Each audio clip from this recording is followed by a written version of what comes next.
വേദിയിലും സദസ്സിലും ഇരിക്കുന്ന ബഹുമാന്യ വ്യക്തിത്വങ്ങളെ, പ്രിയപ്പെട്ട രക്ഷിതാക്കളെ, സഹപ്രവർത്തകരെ, സഹോദരങ്ങളെ, സഹോദരിമാരെ,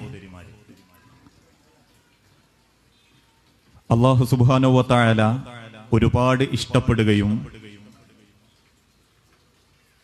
ഈ ഇരിക്കുന്ന ഒരാൾക്ക് പോലും സ്വപ്നം കാണാൻ സാധിക്കാത്തത്ര അനുഗ്രഹങ്ങളെ കൊണ്ട് ധന്യമാക്കുകയും ചെയ്യുന്ന,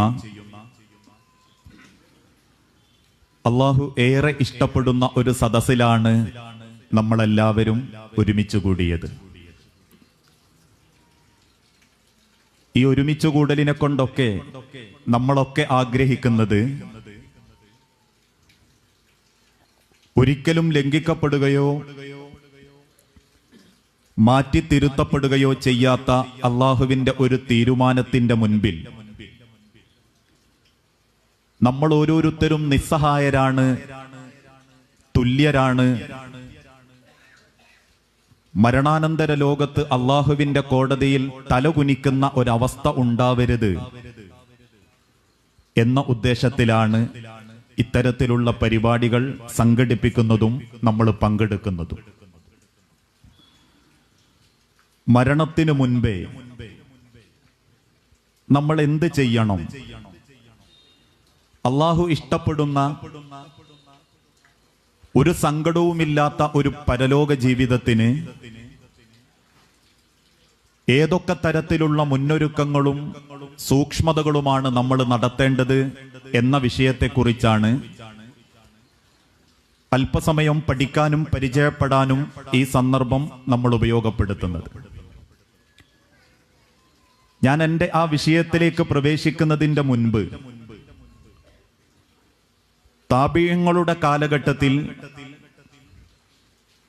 അവർ രേഖപ്പെടുത്തിയ ഒരു കഥ നിങ്ങളുടെ ശ്രദ്ധയിൽപ്പെടുത്തുകയാണ്. ധനാഢ്യനായ ഒരു വാപ്പ,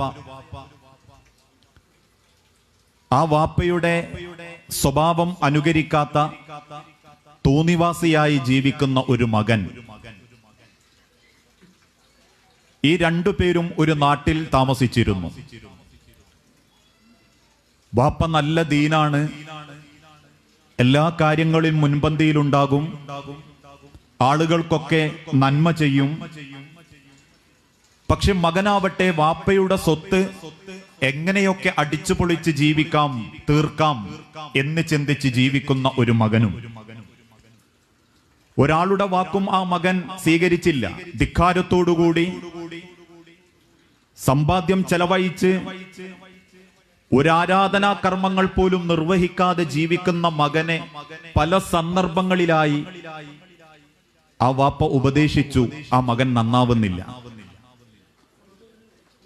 ആ മകൻ തിരിച്ച് വാപ്പയോട് ചോദിക്കുന്ന ചോദ്യം, വാപ്പ, നമുക്കൊരുപാട് പണമുണ്ട്, ഈ നാട്ടിൽ ആരും ബഹുമാനിക്കുന്ന വ്യക്തിത്വമാണ് നമ്മളുടെ കുടുംബം, അതുകൊണ്ട് എന്തിനാണ് വാപ്പ നാട്ടുകാരെ പേടിച്ച് ജീവിക്കുന്നത്? നമ്മളെ പണം, നമ്മളുടെ സൗകര്യം, അതുകൊണ്ട് നമുക്ക് നമ്മളുടെ സന്തോഷം കണ്ടെത്തിയാൽ പോരെ എന്ന ചോദ്യമാണ് പലപ്പോഴും മകൻ തന്റെ വാപ്പയെ ഉത്തരം മുട്ടിക്കാൻ വേണ്ടി ചോദിച്ച ചോദ്യം. അവസാനം ഒരു എഴുത്തെഴുതി തന്റെ മകനെ അടുത്തു വിളിച്ചിട്ട് ആ വാപ്പ പറഞ്ഞു, ഈ എഴുത്ത് വാപ്പ മരണപ്പെട്ടതിന് ശേഷം മാത്രമേ നീ തുറക്കാൻ പാടുള്ളൂ. മാസങ്ങൾക്കുള്ളിൽ ആ വാപ്പ മരിച്ചു. വാപ്പാന്റെ മരണാനന്തര കർമ്മങ്ങളൊക്കെ ഗംഭീരമായി ആ മകൻ നടത്താൻ തീരുമാനിച്ചു. എത്ര ലക്ഷം പൊടിഞ്ഞാലും വാപ്പായുടെ മരണാനന്തര യാത്ര ഗംഭീരമാക്കണം എന്ന് തീരുമാനിച്ച മകൻ വാപ്പയെ വൃത്തിയായി കുളിപ്പിച്ചതിന് ശേഷം വാപ്പ കൊടുത്ത ഒരു എഴുത്ത് അതെടുത്ത് വായിച്ചു. ആ എഴുത്തിലുള്ളത് ഇങ്ങനെയായിരുന്നു, മോനെ, വാപ്പ മരിച്ചാൽ അന്ന് വരെ വാപ്പ ഉപയോഗിച്ച വാപ്പാന്റെ കാലിലുള്ള ഷോക്സ്, നുരുമ്പിപ്പോയ ആ ഷോക്സ് വാപ്പയുടെ കാലിൽ ധരിപ്പിച്ചിട്ട് നീ വാപ്പാനെ മറമാടാൻ പാടുള്ളൂ. കുളിപ്പിച്ച് കടത്തിയ വാപ്പയുടെ അരികിൽ ചെന്ന് ആ കീറിപ്പറിഞ്ഞ ഷോക്സ് വാപ്പാന്റെ കാലിലേക്ക് വെക്കാൻ നോക്കുമ്പോ നാട്ടുകാരും മഹല്ലുകാരും കുടുംബക്കാരും ഒരുമിച്ചിട്ട് പറഞ്ഞു, പാടില്ല. മരിച്ചു കിടക്കുന്ന ഒരു മനുഷ്യന് ആണാണെങ്കിൽ 3 വെള്ളത്തുണി, പെണ്ണാണെങ്കിൽ 5 വെള്ളത്തുണി. ഇതല്ലാത്തതൊന്നും ആ ശരീരത്തോട് ചേർത്ത് വെക്കാൻ പാടില്ല. മകൻ വാശി പിടിച്ചു. പല ഭാഗത്തു നിന്നും പണ്ഡിതന്മാര് വന്നു. എല്ലാവരും ഒറ്റേ സ്വരത്തിൽ ഒരേ നിലക്ക് പറഞ്ഞു, മോനെ, മരിച്ചു കഴിഞ്ഞാൽ 3 വെള്ളത്തുണി, അതും സിൽക്കിൻ്റെതോ വെൽവെറ്റിൻ്റെതോ മറ്റേതെങ്കിലും പട്ടിൻ്റെതോ അല്ല. പല വാപ്പാരും കോടീശ്വരന്മാരായിരിക്കും, പലരും പേരുകെട്ട തറവാട്ടുകാരായിരിക്കും, പലർക്കും ലക്ഷങ്ങൾ വാരിവതറാനുള്ള സമ്പത്തുണ്ടാവും. എന്നാലും മകനെ, 3 മണ്ണോട് ചേരുന്ന വെള്ളത്തുണിയല്ലാതെ, നുരുമ്പിയാൽ നുരുമ്പിപ്പോകാൻ കാരണമാകുന്ന ഒരു വെള്ളത്തുണിയല്ലാതെ മറ്റൊന്നും ഒരു മയ്യത്തിന്റെ കൂട്ടത്തിലും കബറിലേക്ക് വെക്കാൻ പാടില്ല.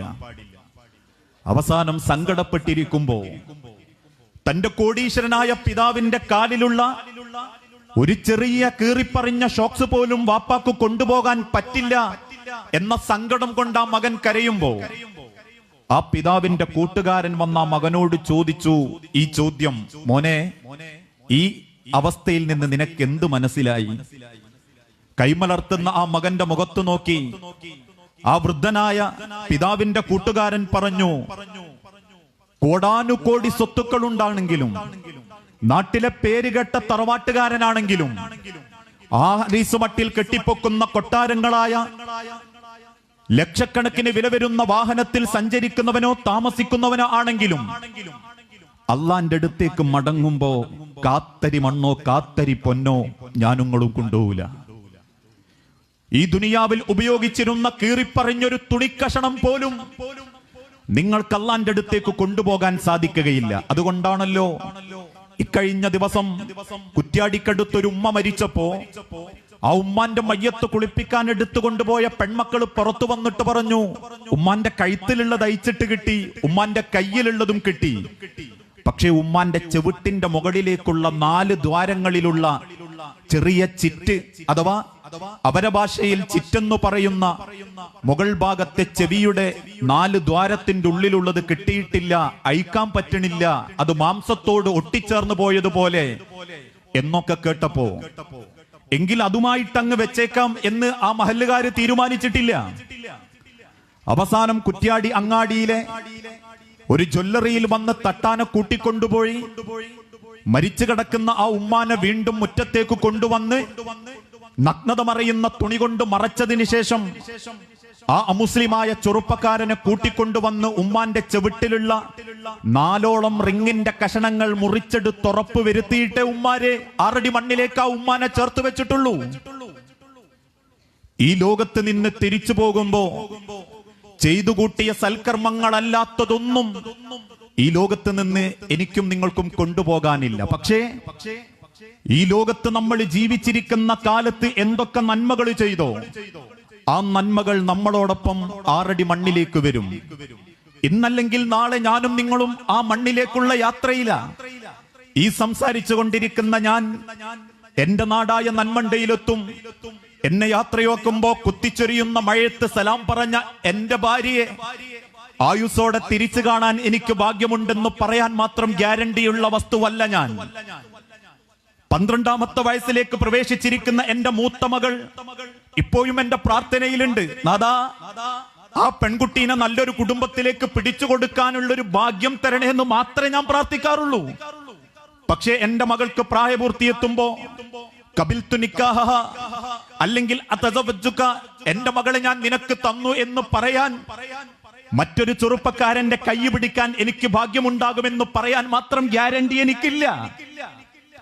സ്വന്തം പെൺമക്കളുടെ വളർച്ച കണ്ട് സന്തോഷിക്കുന്ന മാതാക്കളോട് ആ പെൺകുട്ടി ഒരു പുതിയാപ്പന്റെ കൂടെ വീട്ടിലേക്ക് തിരിച്ചു വരും, എന്റെ മകളെ കെട്ടിയ പുതിയാപ്പളമാർക്ക് ഭക്ഷണം കൊടുക്കാൻ ഞാൻ ഇപ്പോഴേ ഒരുങ്ങി എന്ന് ചിന്തിക്കുന്ന ഉമ്മാർക്ക് മുൻപിൽ ആ മക്കൾക്ക് മുൻപിൽ നിശബ്ദനായി സകല സ്വപ്നങ്ങളും നെഞ്ചോട് ചേർത്ത് ഈ ദുനിയാവിലെ നിമിഷങ്ങൾ അവസാനിച്ച് കിടക്കുന്ന സ്വന്തം മരണത്തെ തൊട്ട് ആലോചിച്ചു നോക്കിയിട്ടുണ്ടോ എപ്പോഴെങ്കിലും? ഈ ശരീരത്തിന്റെ ഉള്ളിലുള്ള ആയുസ് നമ്മളുടെ പണത്തിന്റെ ആയുസല്ല, ആണോ? ഈ ഇരിക്കുന്ന പലർക്കും എത്രമാത്രം സ്വത്തുക്കളുണ്ട്, എത്ര ആളുകൾ എത്ര ലക്ഷങ്ങൾ വാരി വങ്ങുന്നവരാ. പക്ഷേ ഇന്നും ഇവിടെ ഇരിക്കുമ്പോഴും സംസാരിക്കുമ്പോഴും എന്റെ പവർ എന്റെ സ്വത്തല്ല, എന്റെ അലങ്കാരമോ എന്റെ ആഡംബരമോ എന്റെ സൗന്ദര്യമോ എനിക്ക് സംസാരിക്കാനുള്ള എന്റെ നാവിന്റെ കഴിവോ അല്ല. മറിച്ച് ഈ സെക്കൻഡും അല്ല എന്റെ മൂക്കിലേക്ക് തരുന്ന ശ്വാസം, ഉള്ളിലേക്ക് വലിക്കുന്ന ഓക്സിജനും പുറത്തേക്ക് തള്ളുന്ന കാർബൺ ഡൈ ഓക്സൈഡും, ആ രണ്ട് ശ്വാസം കൊണ്ട് മിടിക്കുന്ന ഒരു ഹൃദയവും, അത്രയുള്ളൂ ഞാനും നിങ്ങളും. അതിലേതെങ്കിലും ഈ നിമിഷം അല്ല തടഞ്ഞാൽ അതോടെ തീരും എന്റെയും നിങ്ങളുടെയും സമയം. അതാണ് വിശുദ്ധ ഖുർആനിലൂടെ അല്ലാഹു തആല പഠിപ്പിച്ചതും, വലൻ യുഅഖിറല്ലാഹു നഫ്സൻ ഇദാ ജാഅ അജലുഹാ.